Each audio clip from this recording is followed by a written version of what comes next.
My name is Arvind Singh. I am the founder of National Association of Street Vendors of India, which is popularly known as NASVI. I'll take you through our experience as to how the struggle for institutional power and its use built and strengthened our organization. Street vendors are found in every nook and corner of Indian cities as they provide cheap goods and services at convenient locations. But with liberalization and globalization came massive urbanization. The poor suffered.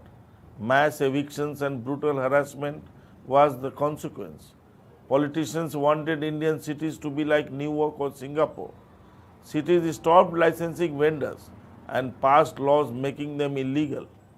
Arrest and heavy fines became commonplace, as did the payment of bribes. NASVI was set up in September 1998 with the goal of reversing this development and getting a national policy for street vendors. The first step was a large-scale mobilization of street vendors. By 2002, NASVI was able to bring together 400 street vendor organizations. A constitution was drafted and NASVI registered in 2003. NASVI's goal was to develop its structural and associational power through struggle and negotiation processes to achieve institutional power. Through large-scale mobilization of street vendors, regional and city workshops, and intensive media campaigns, NASVI exerted so much pressure that the national government was brought to draft a new policy.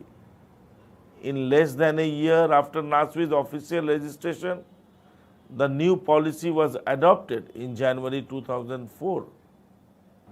For the first time in the history of India, street vendors were officially described as contributors to the urban economy and not as encroachers into public space, a paradigm shift in the true sense of the term. The new policy gave pivotal institutional power to the street vendor movement, spearheaded by NASVI.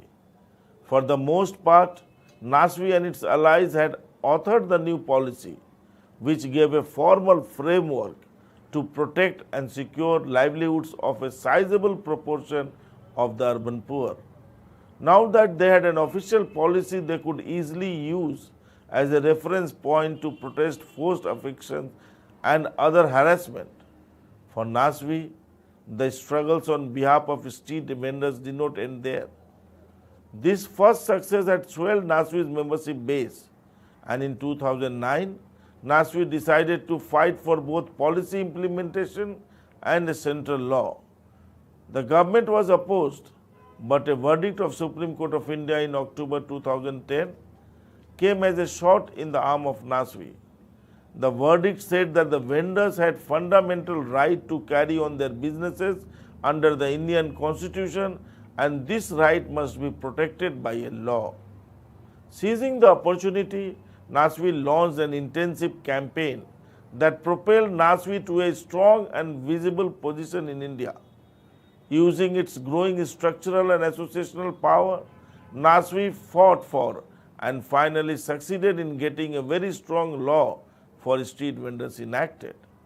NASVI membership too crossed 1 million, with over 1,000 street vendors organizations joining NASVI. This landmark legislation, perhaps first of its kind in the world, accorded an unprecedented institutional power to the cause of street vendors, which is destined to affect more than 10 million individuals. The Act states that no existing street vendor can be displaced until the local authorities conduct a census of street vendors in the concerned urban center and prepare a city vending plan. All existing vendors have to be provided with permits for conducting their business, and a town vending committee will supervise the activities of the vendors. As this example shows, new institutions usually arise at the end of combative cycles of the workers' movement. Once achieved, institutional power can enable trade unions to stabilize and solidify their position of power in a society. In this case, the street vendors achieved legal protection, but institutional power is of a twofold nature.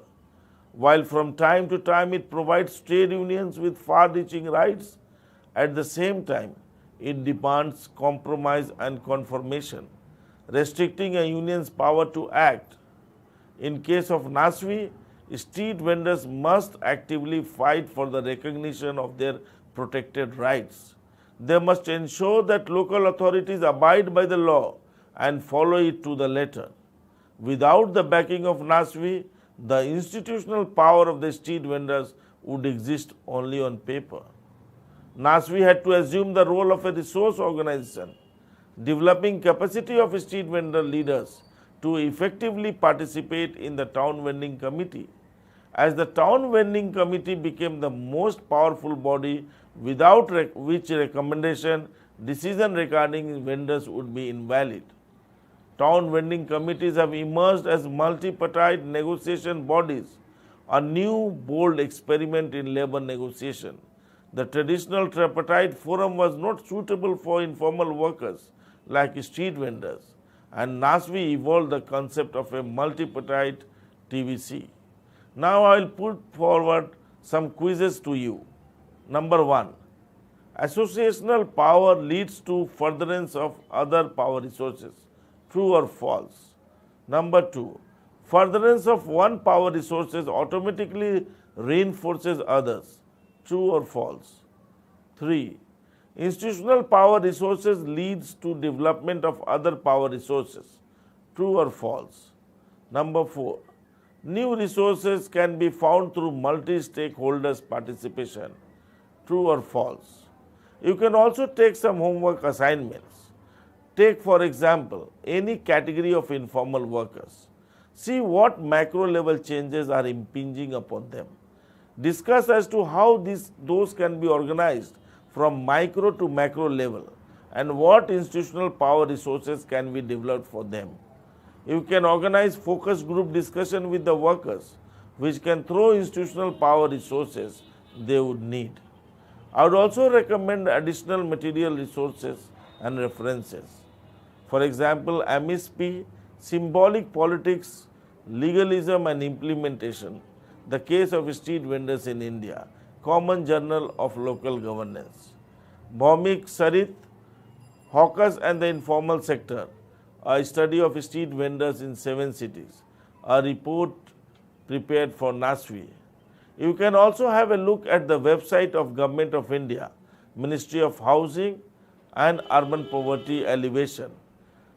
You can see the National Policy of 2004. You can also see the Street Vending Act 2014. Also, you can see the National Urban Livelihood Mission reports, which will throw enough light on the street vending situation in India and also on the implementation of the Street Vending Act 2014.